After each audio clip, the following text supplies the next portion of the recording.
কৃষ্ণ ঔ হৰি ঔ ৰাম প্ৰহ্লাদ চৰিত দ্বিতীয় কীৰ্তন পুণ্ডৰীক্ষ কৰা কৃপা ৰাম কৰা দয়া কমল লোচন নেৰ যেন অৰুণ চৰণ অৰ্থাৎ হে পুণ্ডৰীক অৰ্থাৎ কৃষ্ণৰে আন এটা নাম কৰা কৃপা মোক হে কমল লোচন অৰ্থাৎ পদ্মনয়ন মোৰ ওপৰত দয়া কৰা আৰু তোমাৰ অৰুণ চৰণ অৰ্থাৎ ৰক্তিম চৰণ মই কেতিয়াও নেৰো দূৰতে ধৰ্ম পৰিহৰি চিত চিন্তই হৃদি ৰূপ ধৰি নিতান্তে কীৰ্তন মাত্ৰ কৰে বৈকুণ্ঠত থাকে হিত নৰে তাৰমানে যিসকল লোকে এই বাহ্যিক চিন্তাধাৰাবোৰ ত্যাগ কৰে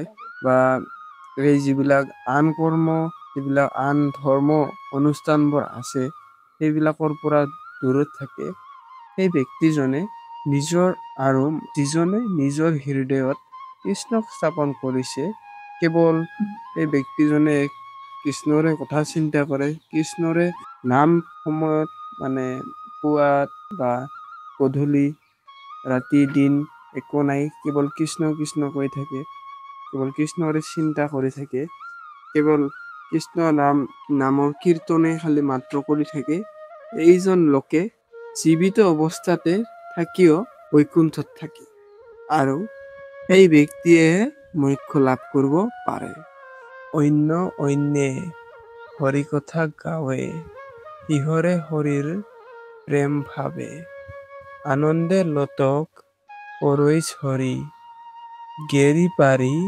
কলৈ ৰাম হৰি যেতিয়া কোনো এজন মানুহে এজনৰ লগত আনজনৰ লগত মানে এজনে আনজনৰ লগত হৰি কথা আৰু হৰিৰ গুণানুকীৰ্তন কৰি থাকে তেতিয়া সিহঁতৰ শৰীৰত একেবাৰে এক ভক্তিৰ গভীৰ প্ৰেম ভাৱ উৎপন্ন হয় আৰু তেতিয়া সিহঁতৰ এই ভক্তিৰ বাবে চকুৰ পৰা চকু পানী ওলাই যায় আৰু সমগ্ৰভাৱে কৃষ্ণ ভক্তিত লীন হৈ অৰ্থাৎ মিলি যায় আৰু কেৱল হৰি কৃষ্ণ পুৱা গধূলি ৰাতি একেবাৰে গাই থাকে বৈকুণ্ঠ নগৰী নিৰূপম নাহি জাত কালৰ বিক্ৰম ৰাস পায়া ভকতসকলে মজিল আনন্দ সিন্ধু জলে তাৰমানে এই বৈকুণ্ঠ নগৰীখন নিৰূপম অৰ্থাৎ এই বৈকুণ্ঠ নগৰীখন অপূৰ্ব সৌন্দৰ্যৰে ভৰা আৰু এই বৈকুণ্ঠ নগৰীৰ নিচিনা আন কোনো এখন নাই দ্বিতীয় এখন নাই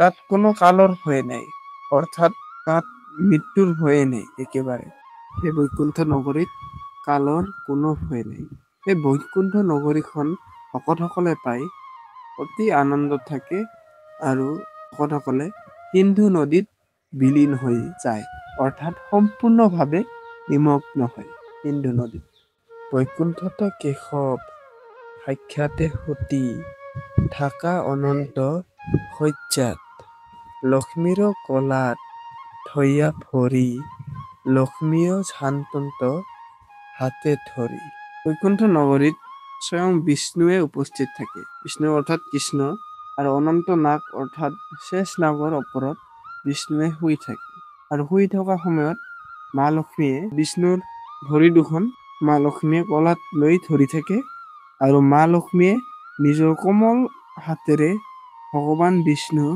ভৰি দুখন মালিচ কৰি থাকে মূৰ্তি ধৰি বেদ শাস্ত্ৰ গণ কৰৈ বেৰি মহিমা কীৰ্তন চৈধ্য ভুৱনৰ বৈন্ধ স্থান যাক কৃষ্ণে কৰিলা নিৰ্মাণ আৰু আকাৰ ৰূপত থকা বেদ শাস্ত্ৰগণ অৰ্থাৎ সকলো ধৰ্মীয় গ্ৰন্থসমূহ এইসমূহেও শেষত ঘূৰি ফুৰি কৃষ্ণৰে মহিমা কীৰ্তন গুণনাগুণ প্ৰচাৰ কৰে আৰু এই জগতৰ 14খন লোক স্বৰ্গ মৰ্ত পাতাল আদি যিমান লোক আছে সেই সকলোকে স্বয়ং কৃষ্ণই নিৰ্মাণ কৰিছে হেন বৈকুণ্ঠত চাৰি মুনি ভ্ৰমন্ত কীৰ্তন ধ্বনি শুনি কৃষ্ণৰ আৱাস পাইলা পাছে ৰত্নময় দুৱাৰ হওক আছে যেতিয়া চাৰি মুনি অৰ্থাৎ সেই 4 কুমাৰ ভ্ৰমণ কৰি থাকোঁতে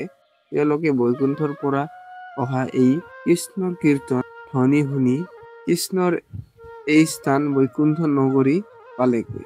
খুব সুন্দৰ ৰত্নৰে সজ্জিত হৈ আছিল বৈকুণ্ঠৰ প্ৰৱেশ দুৱাৰখন। খুব ধুনীয়া ধুনীয়া সুন্দৰ সুন্দৰ ৰত্নৰে সজ্জিত হৈ আছিল বৈকুণ্ঠৰ প্ৰৱেশ দুৱাৰখন। লগাই আছে হীৰাৰ কপাট, ৰত্নে বিৰচিত যত বাট। হেন দুৱাৰ ছয় চৰাই পাছে, দেশন্ত দুগোটা দুৱাৰী আছে। আৰু বৈকুণ্ঠৰ দুৱাৰবোৰ সম্পূৰ্ণ হীৰাৰে নিৰ্মিত। বৈকুণ্ঠত যোৱা সকলো পথবোৰত কেৱল ৰত্নৰে সুসজ্জিত। আৰু সেইবোৰ দেখি 4 কুমাৰে লাহে লাহে আগবাঢ়ি যাই আছিল আৰু দেখে যে গেট ৰক্ষক গেটৰ ৰক্ষা কৰি আছে। সেই দুজন দুৱাৰীয়ে ৰক্ষা কৰি আছে আৰু সেই দুজনৰ নাম হ'ল বিষ্ণুৰ একান্ত ভক্ত জয় আৰু বিজয়। সপ্তম দুৱাৰৰ দুই পাশে দুয়োৰ হীৰে গিৰিটি প্ৰকাশে, পদ্ম নেত্ৰ বদন মণ্ডলে, সভৈ গণ্ড মকৰ কুণ্ডলে। আৰু সপ্তম দুৱাৰ অৰ্থাৎ বৈকুণ্ঠ নগৰীত প্ৰৱেশ কৰা সপ্তম দুৱাৰখনত যোৱাৰ লগে লগে সেই দুৱাৰত এই দুয়োজন দুৱাৰ ৰক্ষক আছিল। আৰু দুয়োৰে শিৰত অৰ্থাৎ মূৰত উজ্জ্বল সোণাৰী ৰঙৰ মুকুট আছে আৰু দুয়োৰে চকু পদুম ফুলৰ দৰে সুন্দৰ আৰু দীপ্তিময় চকু। আৰু তেওঁলোকৰ গণ্ড অৰ্থাৎ গালত মকৰ কুণ্ডল অৰ্থাৎ মৎস্য আকৃতিৰ কিছুমান অলংকাৰেৰে সজ্জিত আছিল। সুন্দৰ নাসিকা অল্পহা, চাৰু শ্যাম তনু পীতবাস, যেন কুণ্ড কৰি দন্তপান্তি, কেওৰ কংকনে কৰৈ কান্তি। তেওঁলোকৰ অতি সুন্দৰ নাসিকা অৰ্থাৎ নাক আৰু কোমল হাস অৰ্থাৎ হাঁহি, অপূৰ্ব মনোৰম লগাল শ্যাম নীলা ৰং। আৰু তেওঁলোকৰ খুব সুন্দৰ আৰু মনোৰম লগোৱা গাৰ নীলা ৰং আৰু শৰীৰত সোণপাহি ৰঙৰ বস্ত্ৰ। আৰু তেওঁলোকৰ দাঁতবোৰ যেন কুণ্ড ফলৰ দৰে উজ্জ্বল আৰু বাহুত কেওৰ অলংকাৰ আছে আৰু হাতৰ কংকন আদিয়ে তেওঁলোকৰ সৌন্দৰ্য অধিক বৃদ্ধি কৰি আছে। দুয়োৰ চতুৰ্ভুজ আতি জ্বলে, বনমালা সভৈ বক্ষস্থলে, সেৱৈ তাক ভ্ৰমৰে গুঞ্জৰি, দুয়ো দিব্য গদা আঁচই ধৰি। এই দুয়োজন দুৱাৰী 4 হাতযুক্ত অৰ্থাৎ 4খন হাত থকা এই দুয়োজন দুৱাৰী অত্যন্ত উজ্জ্বল জ্যোতিৰে দীপ্তিমান আৰু বুকুত থকা বনফুলৰ মালাই অতি সৌন্দৰ্য বৃদ্ধি কৰিছে। আৰু বুকুত যিটো বনমালা আছে সেইটোৱে আৰু সৌন্দৰ্য সিহঁতৰ বৃদ্ধি কৰিছে। আৰু সেই বনমালাত চাৰিওপিনে ভ্ৰমৰ আহি উৰি ফুৰি খুব মধুৰ গুঞ্জৰণ কৰি থাকে। আৰু দুয়োৰে হাতত এক দিব্যময় গদা হাতত ধৰি থাকে। দেখে পাছে হেন দুয়ো দুৱাৰী, বিবস্ত্ৰে আসন্ত সিদ্ধ চাৰি, নুসুধি বসন্ত অভ্যন্তৰ, কোপে দুয়ো কম্পান্ত অধৰ।